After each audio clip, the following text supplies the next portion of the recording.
Hello दोस्तों, drama world YouTube channel पर आप सभी का स्वागत। मैं शलाका आपके साथ ड्रामा वर्ल्ड चैनल से ड्रामा हिस्ट्री शेयर करने वाली हूँ। ड्रामा हिस्ट्री के बारे में हम इस चैनल से जानने की कोशिश करेंगे।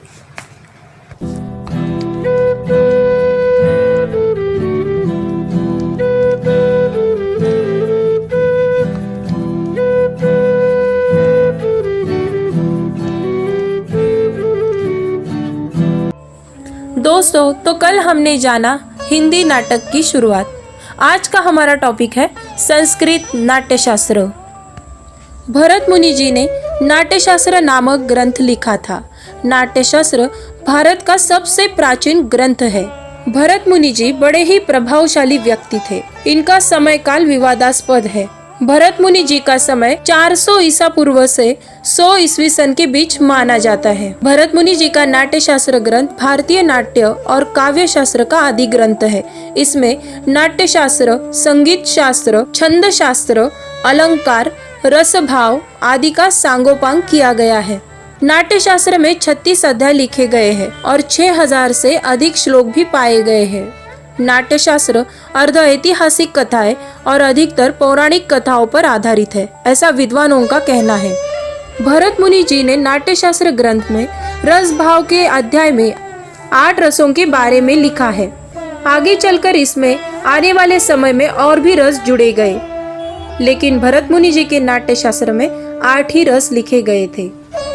9वां रस जोड़ा था अभिनव गुप्त जी ने। उस रस का नाम था शांत रस।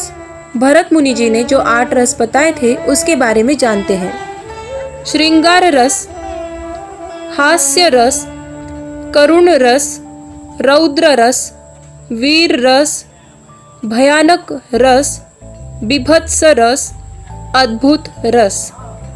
इस 8 रसों को भरत मुनि जी ने अपने नाट्यशास्त्र ग्रंथ में लिखा है। दोस्तों, संस्कृत नाटक की उत्पत्ति के बारे में नाट्यशास्त्र ग्रंथ के पीछे एक छोटी सी दंत कथा भी पाई जाती है। त्रेता युग में लोग दुख आपत्ति से पीड़ित हो रहे थे। इंद्र की प्रार्थना पर ब्रह्मा ने चारों वर्णों को लेकर ब्राह्मण, क्षत्रिय, वैश्य और शूद्र, विशेष रूप से शूद्रों के मनोरंजन और अलौकिक आनंद के लिए नाट्यवेद नामक 5वें वेद का निर्माण किया था। इस वेद का निर्माण ऋग्वेद में से पाठ्य वस्तु, सामवेद में से गान, यजुर्वेद से अभिनय और अथर्ववेद में से रस को लेकर किया गया था। भरत मुनि जी को उसका प्रयोग करने का कार्य ब्रह्मा जी ने सौंपा था। भरत मुनि ने नाट्यशास्त्र की रचना की और अपने पुत्रों को उसकी विद्या दी। इस दंत कथा से इतना तो अवश्य फलित होता है कि भरत मुनि संस्कृत नाट्यशास्त्र के आद्य प्रवर्तक है। संस्कृत नाटक किस प्रकार के होते हैं इसके बारे में जानते हैं। संस्कृत नाटक रस प्रधान होते हैं। इनमें समय और स्थान की अनुमति नहीं पाई जाती। अपनी रचना प्रक्रिया में नाटक मूलतः काव्य का ही एक प्रकार है।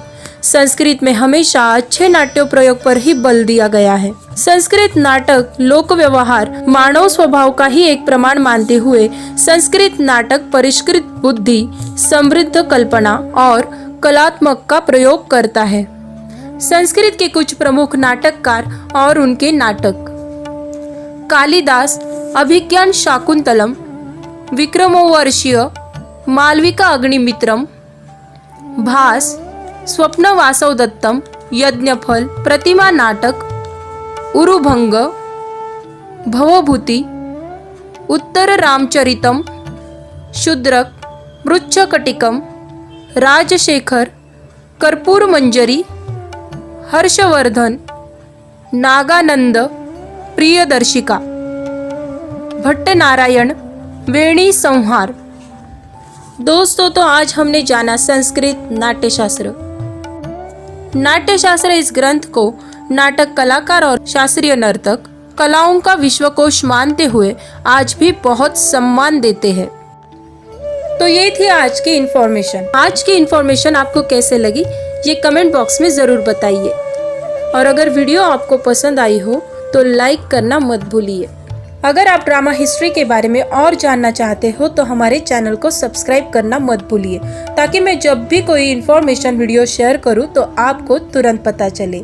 चलिए तो मिलते हैं नेक्स्ट वीडियो में एक और नई इन्फॉर्मेशन के साथ। तब तक के लिए stay safe and take care.